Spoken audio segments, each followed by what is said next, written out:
យើងសង្កេតឃើញថាខេត្តក្រចេះបានអភិវឌ្ឍជាច្រើនលើគ្រប់វិស័យក្នុងនោះដែរវិស័យហេដ្ឋារចនាសម្ព័ន្ធផ្លូវថ្នល់បានអភិវឌ្ឍកាន់តែប្រសើរជូនបងប្អូនប្រជាពលរដ្ឋមិនថាទីប្រជុំជនឬតាមមូលដ្ឋានភូមិឃុំដែលនៅឆ្ងាយដោយផ្លូវធ្វើដំណើរកាន់តែធំទូលាយដែលជាការសម្រួលដល់ជីវភាពរស់នៅរបស់បងប្អូនប្រជាពលរដ្ឋក្នុងការធ្វើដំណើរទៅមកនិងប្រកបរបរប្រចាំថ្ងៃរបស់ពួកគាត់សូមអញ្ជើញស្ដាប់ចំណាប់អារម្មណ៍របស់ប្រជាពលរដ្ឋក្នុងភូមិរ៉ើមឃុំដាស្រុកចិត្តបុរីខេត្តក្រចេះបង្ហាញពីអារម្មណ៍រីករាយដែលមានការអភិវឌ្ឍផ្លូវក្នុងមូលដ្ឋានដែលគាត់រស់នៅ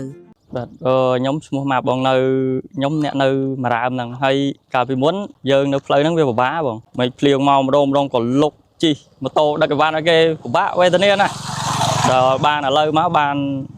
មេភូមិមេឃុំយើងដោះស្រាយជូនមកជួយនាំគេមកអភិវឌ្ឍផ្លូវយើងនេះបាទបានផ្លូវក្រាលកស៊ូខ្លះបេតុងខ្លះតាមកន្លែងទឹកលិចដាក់បេតុងដល់ពេលផ្លូវនោះគេចាក់កស៊ូខាងទួលខាងខ្ញុំនោះបើមានភាពងាយស្រួលក្នុងការដឹកជូនបានឲ្យគេផ្លូវពិបាកមកម្ដងខែភ្លៀងពេលខ្លះខ្ជិលយកមកទៀត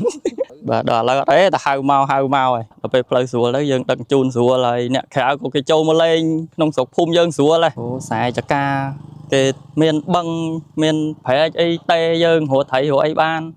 តាមនេះបាទចិញ្ចឹមសត្វចិញ្ចឹមអីបាទនឹងខ្ញុំបាទអរគុណច្រើនដល់រាជរដ្ឋាភិបាលយើងបានជួយធ្វើផ្លូវឲ្យនៅក្នុងភូមិរាមស្រុកចិត្តបុរីខេត្តកញ្ចេះនេះបាទនឹងអរគុណច្រើនបងបាទខ្ញុំឈ្មោះគឿននៅ